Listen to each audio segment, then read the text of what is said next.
Assalamualaikum warahmatullahi wabarakatuh. Kita maklumi bersama bahwa Nabi kita Muhammad SAW termasuk salah seorang Nabi yang sangat disayang oleh Allah Subhanahu Wa Taala. Banyak rahmat dan syafaat yang selalu Allah limpahkan kepada Nabi kita. Bahkan lantunan dari doa-doa Nabi selalu diijabah oleh Sang Tuhan Yang Maha Esa. Namun walau demikian, tetaplah Allah Subhanahu Wa Taala Maha berkehendak dan Ia mengetahui segala sesuatu yang akan terjadi, baik yang telah lalu atau masa yang akan datang. Oleh karenanya, dengan sunnatullah inilah, nyatanya Rasulullah SAW pernah berdoa 3 hal sekaligus kepadanya. 2 di antaranya diterima oleh Allah Subhanahu Wa Taala, sedangkan yang terakhir ditolak olehnya. Dan Allah tidak mau mengijabah doa tersebut untuk junjungan baginda Nabi Muhammad SAW. Dan sekarang menjadi pertanyaan kita adalah, apa isi doa Nabi yang ditolak itu?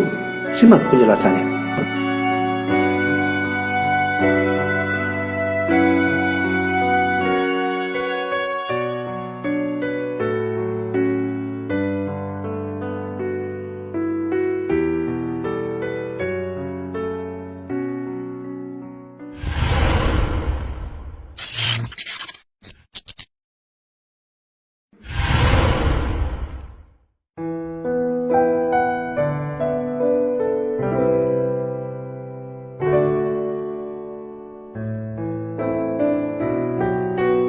Diriwayatkan oleh Amir bin Sa'id dari bapaknya bahwa suatu hari Rasulullah SAW datang dari daerah yang berbukit.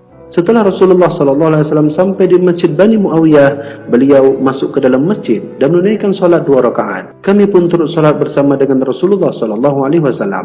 Kemudian Rasulullah SAW berdoa dengan agak panjang kepada Allah Subhanahu Wa Taala. Setelah selesai berdoa, Rasulullah SAW pun berpaling kepada kami lalu berkata, "Aku telah memohon kepada Allah atas 3 hal. Dari 3 hal itu, hanya 2 hal yang dikabulkan sementara yang 1 lagi ditolak. 3 hal itu adalah, pertama, aku memohon kepada Allah Subhanahu Wa Taala agar Dia tidak membinasakan umatku dengan musim susah atau paceklik yang berkepanjangan. Permohonanku ini dikabulkan oleh Allah Subhanahu Wa Taala. Kedua, aku memohon kepada Allah Subhanahu Wa Taala agar umatku ini jangan dibinasakan dengan bencana tenggelam seperti banjir besar yang telah melanda umat Nabi Nuh alaihi salam. Permohonanku yang ini pun dikabulkan olehnya.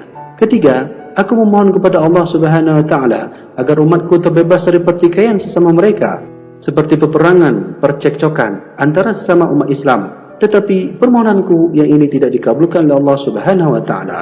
Meskipun ada kalangan yang meragukan tentang kesahihan hadis tersebut, tentu apa yang terjadi di kalangan umat Islam saat ini, bahkan sejak sepeninggal Nabi Muhammad SAW, mengkonfirmasi kebenaran apa yang disampaikan baginda Rasulullah SAW, karena sejatinya tidak ada yang keluar dari perkataan Nabi kecuali diwahyukan kepadanya.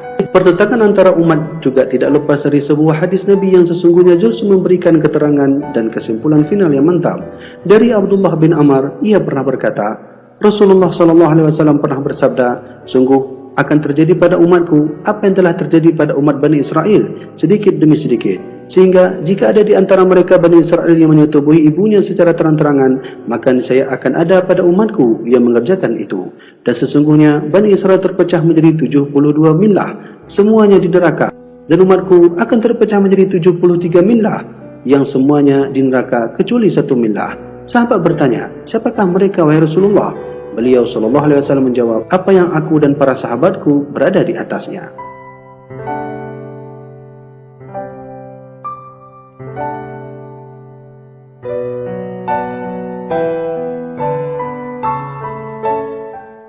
Semoga apa yang telah jelaskan di dalam video ini bermanfaat bagi kehidupan kita semua. Wallahu a'lam bishawab. Wassalamualaikum warahmatullahi wabarakatuh.